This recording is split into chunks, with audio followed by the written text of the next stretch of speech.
Yeah, what's going on with y'all boys, man? CJ back with another video. So look, in this video I'm going to be showing y'all the new J.R. Smith base they just dropped for season 7. I'm going to be giving my thoughts on this jump shot. So this first gameplay right here, this is the first time that I used the jumper. So as always, I'm going to be very transparent on my thoughts with the jumper. Now keep in mind this is just my personal experience, but the first game here, this very first game right here using the jumper, it felt perfect. I was hitting greens, it felt good. Now games after that, I don't know, I mean I did play on a different build. No, but even this one I was still for some reason missing some of my shots.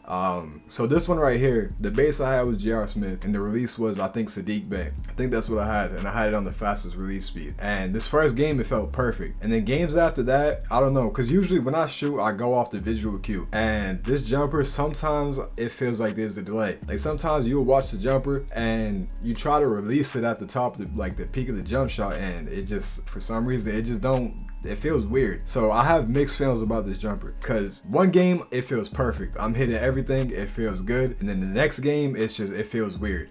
But outside of that, my honest opinion, the jumper feels super smooth. If you can get used to it, it feels good. Because after a while, like that was just the first few games where it took some getting used to. Like the first game, like I said, it felt perfect. And then the next few games, it took some getting used to. But once you get used to the jumper, it feels super nice. Now, one thing it does, it seems like on the fades, you have to release a little bit earlier, especially step backs too. Because my jumper, the last one I used, I like slower time jump shots a little bit. Like 2K20, the base 38 back then, that was so easy to time. And this one, like the quicker jump shots, I've never been that good with. But overall, once you get used to the jumper, it's super easy to time, especially spot up. It got a nice visual cue, so the jumper's good. The main struggle that I was having with this jumper is hitting the fades and the step backs, because like I said, it feels like you got to release it slightly earlier on the step backs and the fades. Whereas my other jumper, it was a later release. Like I would have to hold square a little bit longer and then it would be green. Whereas this one, it seems like your step backs, you got to let go a little bit, just slightly earlier. So I'm still trying to get used to that. But the overall jump shot itself, the base, I love it. It feels good. Once you get used to it, it feels like you can't miss. Just a few quick tips for y'all too. If you are not hitting your jumpers, put on jump shot boost, get your hot spots, and even put on sharp take, because sharp take, you know, as you hit more shots, your attributes are going up, and then once you get take, it boosts it by like 8 or 10. So sharp take helps. Get your hot zones and put on jump shot boost. So the full jump shot, the base is J.R. Smith, release 1 is Sadiq Bey, and release 2 is J.R. Smith. And for the blending, it's 64% on Sadiq Bey and 36% on J.R. Smith, and that's the full jumper right there. Another thing I want to mention too that I should have mentioned earlier in the video is I think minimum you need an 84 3 ball to be able to get this jumper, or I think the mid-range counts too. So I think it's either an 84 mid-range or an 84 3 ball.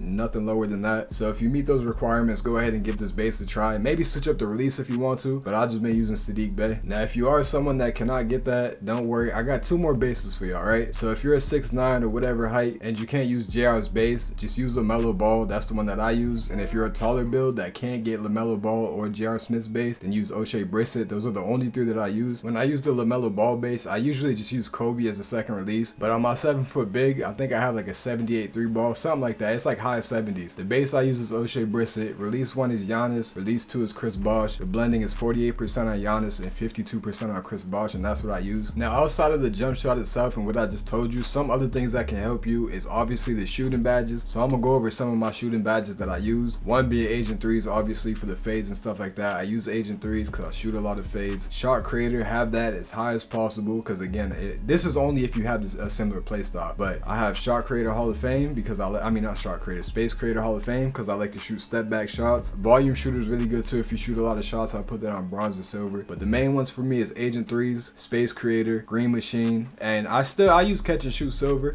If you're not spotting up, you really don't need it. And I took Claymore off. I used to have Claymore on. I took it off. If you really know how to time your jump shot, you can take that badge off, or if your 3 is high, you could take it off. I took it off. I feel no difference, so I took the Claymore off and moved it to different badges. But the 3 main badges for me in my play style, because I'm like a shot creating type, I use Space Creator, Agent 3s, and Green Machine. Those 3 help. And then of course there's like the little extra ones like Volume Shooter that'll help. Oh, another one is Amped. Throw Amped on. If you handle the ball a lot, you need Amped. That is a big badge right there too. If you don't have Amped and you're sitting there dribbling around, your stamina's getting low and you're trying to shoot fades and different types of shot, it's going to be harder to green your shot. Now for the final question you may have is, do I think this is the best jump shot? Now out of the ones that I named, the best base, J.R. Smith has potential to be the best one, because the main ones I use is right now J.R. Smith Smith, and before J.R. Smith I was using LaMelo Ball. Now I really like LaMelo Ball. J.R. Smith does have a smoother look and it seems a little bit quicker. I just gotta get used to it. But like I said, after a while, after getting used to it, I've been hitting a lot of my shots. So this is probably gonna be the base I stick with. So I do need more time with it. It's too early to say if it is better than LaMelo Ball. I think it can be. I think it has potential because I feel like it looks smoother and it feels a little bit quicker. So it could very well be potentially the best jump shot out of the ones I named. I won't say the best in the game. I feel like that's kind of personal preference too, which you're comfortable with. So far, I'm really liking the base. It looks super smooth. It's just you got to get used to the time a little bit, mainly on the fades and the step backs. The jump shot overall, it's a really good jumper. I like it and I'm gonna keep using it. But that's all I got for y'all. Thank y'all for watching and don't forget to like and subscribe.